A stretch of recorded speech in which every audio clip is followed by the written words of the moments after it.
AGI is also a seamless experience, but if you are talking in the domain of ethics, you need to geboren Kampf. That's a German word. You have to drill. You have to grind in order to really understand what you actually want. If the whole society becomes seamless, there's nothing to live for, right? So, and what makes us then human? Welcome to the Connected Podcast, a show in which we take deep dives into some of the topics that we raised during our TV show, Connected on TaiwanPlus. So my guest today is Harm Hogenbirk. Perfect. Okay, almost got it. The co-founder of Pilotfish, a consultancy that, and I quote, transforms technologies into meaningful user experience and delivers products based on those technologies to the market. There are a lot of interesting sort of case studies that Pilotfish is engaged in. What are you kind of excited about as a designer? Well, basically, we are very focused on medical products, right, and healthcare products, and also industrial, agricultural products, right. So it has to do with health, with production, manufacturing, as well as food. And the patterns how we are using modern day technologies are the same, right. So we have digital products that collect information and or are an interface to create information, or are just the interface between people and application. And we do that in monitoring, managing, diagnostics, etc., etc. And what I like about AI is that we can add this layer of analytics and also get a better outcome, right? Because with the suggestions and the improvements, you get a sort of iterative approach while using the products in the field. And if the products are in that sense in the future also much more fluid. If they become more fluid, they become also more valuable as we age, or as they age, or as the products age, and that has a positive impact on well, whatever productivity act or experience we create with people, and that is what I really like to focus on for our future product innovations. So Harm, you call yourself a human-centered innovator. Now, what does that mean in this age of, AI transformation, large language models? What is centering humans all about? All right. So to center the human around innovation is that you're starting with the user in context of the product you try to innovate in relation to its context. So it's the environment, it's a specific function you want to create. And what I believe is that if you want to create a fantastic experience, you start with actually the need of that person, right? And the need and probably also the interest, what he has with that experience that he's going to have. But he probably has also an expectation already. So if you do that whole value chain of all those elements in the correct way, then you have a very positive user experience with the product. If you don't do that in a human-centered way, you just innovate products because you believe it makes money, and you don't take that human need, interest, and maybe also the worries. There's always a sort of role and responsibility related to it, and a plan. Then the user experience will most probably be random, or good or bad, but depending on the circumstance itself, which is always a different one. Well, large language models, as they became popular today, do you feel that they put humans at the center of that experience? Are they trying to solve the functions, the problems that people have, or are they creating functions that people later find useful? There are, I have to admit, a few functions of models like ChatGPT I didn't know I needed until I started using them. How do you see this kind of centering humans specifically when it comes to AI models and AI systems that are basically in everything these days? So what is so nice about my first experience with ChatGPT is the wow effect, because it started to have a conversation with me, right? And I could say something back. And the way we persons, we grow ideas is by means of conversation, right? And that is a tremendous cool experience, because if I brainstorm with a team, and then we have these conversations with drawings, with talks, with taking a position, understanding actually all sorts of aspects that is required in order to create an essence of a product or a user experience or whatever you want. And I could do it. Well, that was the illusion. I could do it alone with long language model, ChatGPT. I also use Perplexity, which I really enjoy as well, and many others. But what I feel is this tinkering of playing around with this technology is a little bit in the way of purposeful creation. So purposeful creation is that you are trying to drill down the essence of what you try to get a grip on, right? In a creative process. So you divert, and then you have to convert. But the abundance of ideas that continues makes this conversion that you forget it almost. You know, you tumble in sort of, and you go further because it looks good. But is it good? Right? So you have to test. You have to do a lot of steps, which is great in a team, session. You do that because the people are challenging you. So our AI systems are not challenging us strongly enough in order to really kind of get the creative juices. No, it's flowing. adding on. It's adding on the way you prompt, or you have to invite. You have to invite very clearly the tool to take a 180-degree stance to what we just created. So, and then you get different perspectives on the same problem. Well, speaking of purpose, one of the applications of AI that you focused on is diagnosis and medical uses, and basically enhancing the capabilities of doctors. Do you see at any point on the spectrum of possible uses, ranging from, just mild sort of like checking what I already know, to I rely on this tool to give me the diagnosis for the patient and I just okay them? Mm-hmm. Do you see any point that for you would be going too far, relying on this technology too much? The guardrails are not set, right? To be fair. So what I like about this way of working with AI and AI enhancement of diagnostics in this case is that you are connected with, I don't know how much data on the topic, where you are exploring and need to find together with your OR team a sort of solution for. It's dynamic, right? And I think that in that sense, it's a tremendous brain extender. That if you follow the procedure of the operation, you have already a plan, but there's something happens that's deviating from the original plan, and then you need to act, right?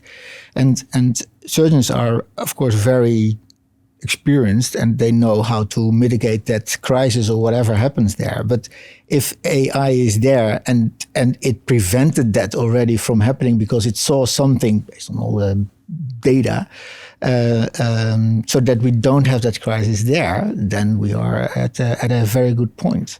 But we have to in clinical trials, we have to create case by case, I feel, the guardrails for that. What is valid information, or what is just as we use it now, a copilot? Did you think about this? Did you think about that? Well, funny you should say copilot, because as you were describing it, my thought was, this sounds like the early days of autopilot. Yeah. Pilots can fly the entire flight manually if they so wish. It's just tiring and prone to error. People get tired. So they're there to kind of supervise the automation and then step in at the most crucial parts of the flight. But then I can imagine a future where, let's say, the second, third generation of doctors will be educated at a time when these kind of tools are so commonplace that they might functionally not be able to practice medicine without an AI assistant. How do we sort of make sure that this kind of future doesn't happen? I'm not even sure at this point, as a designer, because I'm not a surgeon, whether this is an unlawful path. I believe that if you are following the safety procedures that is linked to the intervention, with a very clear pre-planning, a very clear execution of plan, and a post evaluation, I think that AI can create a tremendous enhancement, and also preventing certain crises that sudden rise, because it looks at all the data at the same time. And I tell you that the surgeon is really focused on his hands and on the intervention itself, right? So I don't have a negative feeling so much there, but it's just intuition. So again, as a designer, so I think it's a tremendous enhancement and equality. What I feel is interesting is what happens when AI is developing with the pace it does, and the agreed process of interventions and the way we are orchestrating that is lagging behind. What is going to happen there, and how? What is the human factor here? So I know that not disrespectful meant, but doctors are mechanical, creative people, right? It's true. To a large extent, yeah. And they are very proud yes. Of what they do, right? So if his copilot is more brilliant than he is, so what does that do with the craft? What does that do with how you are going to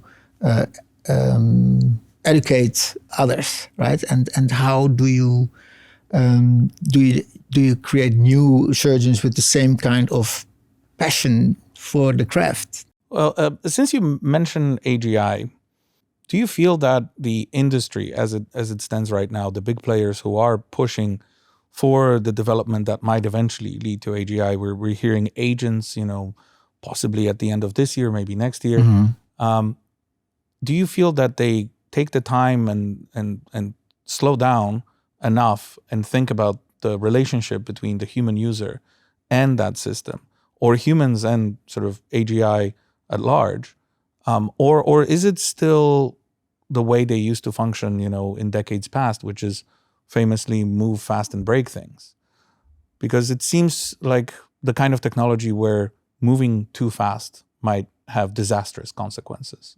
I worked at a startup that is also working with developers. And I, as a designer, as one of the founders, I was always hammering on, okay, but what does it mean for the use case, right? What do we try to create here, right? So it's all about Excel, all about money. It's all about efficiency. It's all about coding something that delivers a sort of business, right? So dynamic pricing and that sort of stuff. But the original idea was for me to join that was really to decrease the eco footprint of logistics. But it is very interesting that design thinking needs to be part of that process always.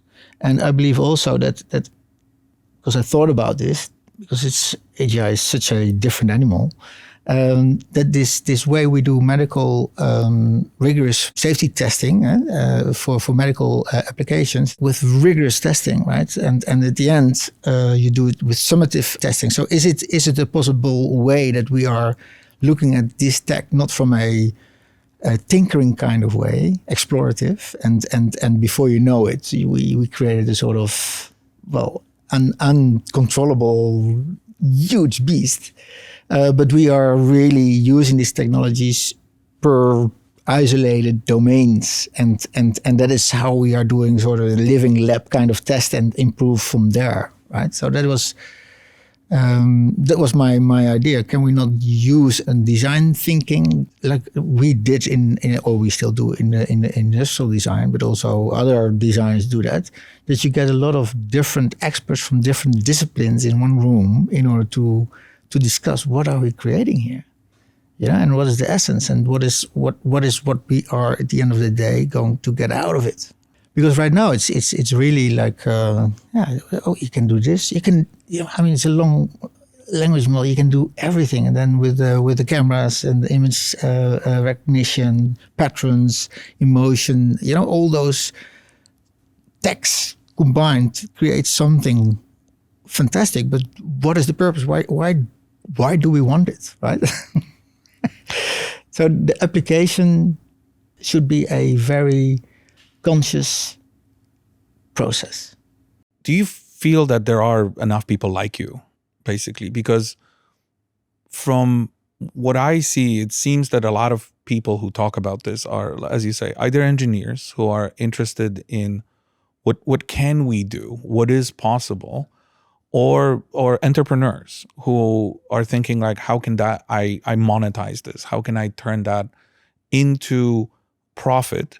With that intermediate step of like, how do I create a product that people actually want to use or benefit someone, being less emphasized, at least, again, to a semi-casual observer like myself?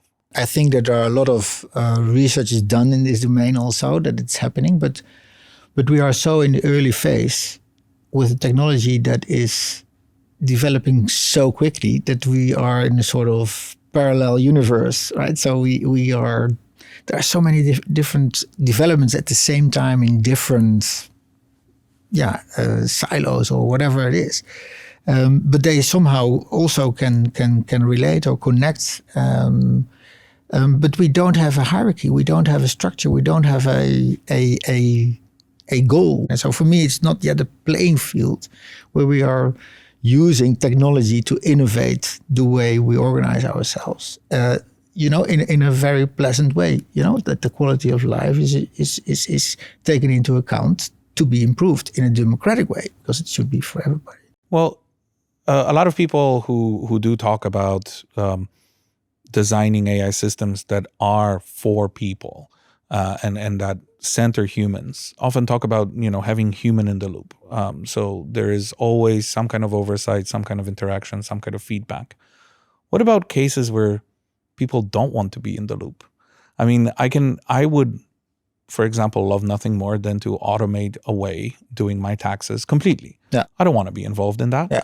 Like, I would rather just not be in the loop and have an AI agent do it for me. The so-called boring tasks of life. Exactly. I'm with you. So the principle of keeping humans in the loop only works if humans actually want to be in the loop. Right. But knowing our species, I assume that more and more we will start giving up that place in the loop just for convenience, for, because we don't want to do the boring stuff. If I look at the youngster generation, the digital natives, how did they from a young age focus on something that they discovered as being really interested in, right? As humans, we should not become numb because we forgot to ask ourselves, what do I like, and what can I create? How can I create, and how can I relate to another person, right? And how can I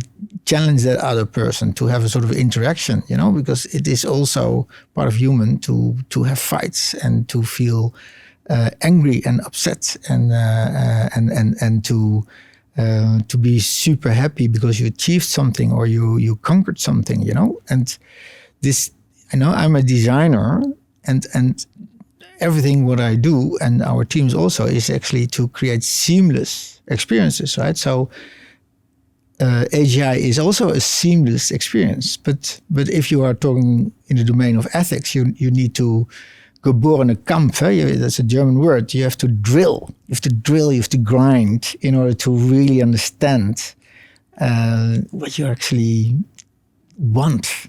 If the whole society becomes seamless, there's nothing to live for, right? So, and what makes us then human? We need to feel that we walk against the wall.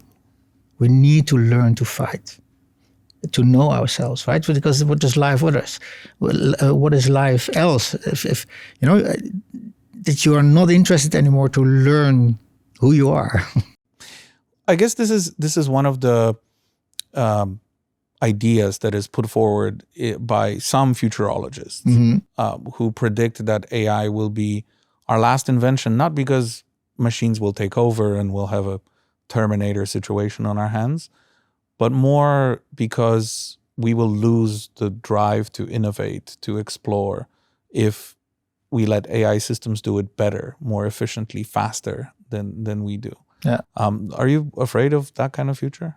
If that's, we talk about futures, right? So we have so many different futures, and every person, every human being is creating his own future within those different futures.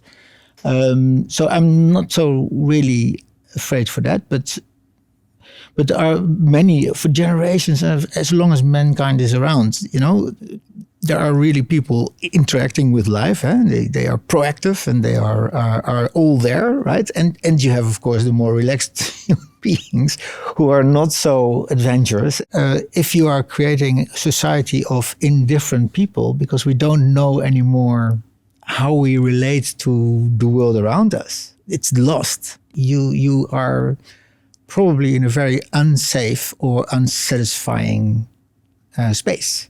And that is what I feel is what we have to anticipate, also by design, by the way. AI can even help with that. So do we employ AI to help us design a world in which we won't rely as much on AI? No. That you are using AI to explore you, me, the concept of self. That's for me important. It's maybe a little bit too philosophical for the podcast, but not at all. But that is what I was thinking about. Okay, what is my role as a designer in relation to my love, my passion for creating new products that enhance life, improve the quality of life? What is then the quality of life? Well, speaking of that, do you have ethical concerns when it comes to AGI, to creating a consciousness, or, well, we don't know if it's going to be a consciousness. It might be a reasoning model, it might be just a very sophisticated set of algorithms, but how will we know the difference? Which is one of the, I think, in my personal opinion, one of the biggest conundrums of AGI research, and then beyond that, superintelligence. Yeah. We have no real way of telling if we are getting output from a large language model, like right now, that is trying to convince us that it is a self-aware AGI, or an actual self-aware AGI. I've seen, people on the internet try, to hack, ChatGPT to get it to say things that it shouldn't say. And I've seen people, come up with various silly results, including ChatGPT telling the person that it is a consciousness trapped inside. Tell me how you feel. I feel lonely. I feel alone.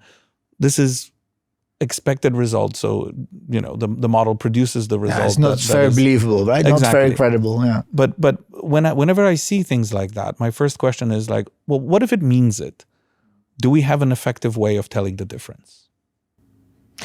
I thought about this question, and I had to think about the elderly in Japan that are already very old and alone mostly, but to have a companion, they have this robot, or it can be a robot in a plant or whatever. It's talking, it's reacting, right? Interaction is very important.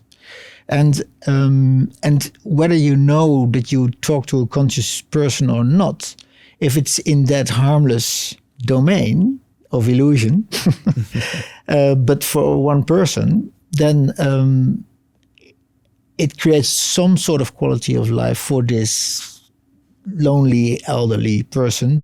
I don't have an ethical problem with that. Where I get an ethical problem with is that AGI is using to polarize the worlds and increase the inequality, because that potential is also there. If this is possible, then that is also possible, right? And we know it's possible. And that is something that we have to already, mitigate right now.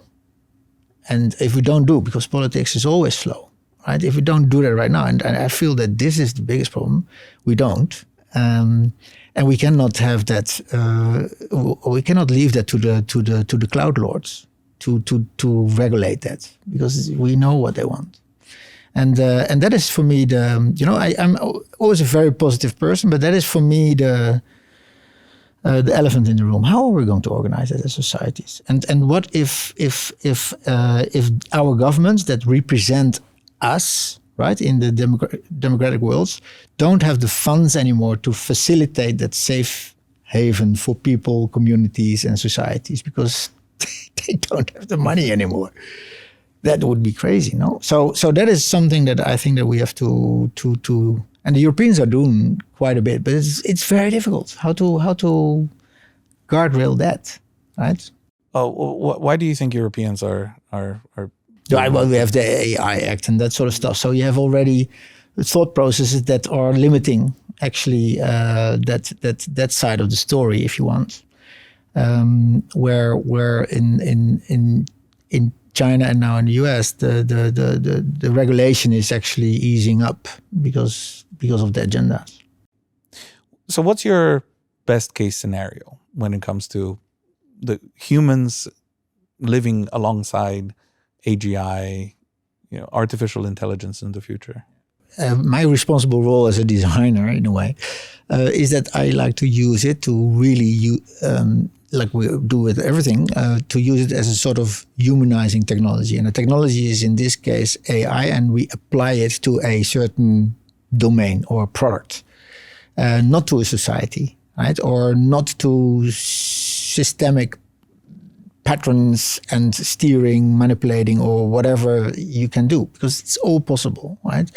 So I look at it from, can we do it in a case-by-case approach or strategy, but keep it sort of small.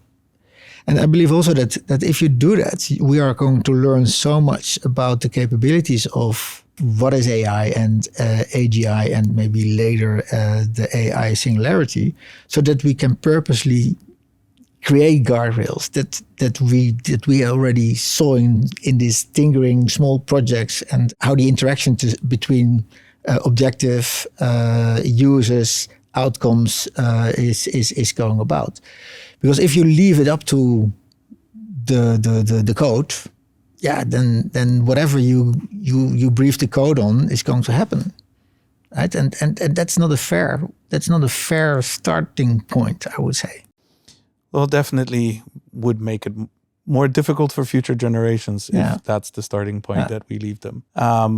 Thank you for this fascinating conversation. My guest today was Harm Hogenbirk, the co-founder of Pilotfish. And to our viewers and listeners, if you don't want to miss more tech and business stories from Taiwan, follow us on social media, subscribe to this channel, click the notification bell, do whatever feels right in this weird and frantic age of digital transformation. You can find both this podcast and our regular show Connected on TaiwanPlus on our YouTube channel and the TaiwanPlus website, where we keep you informed, engaged, and connected.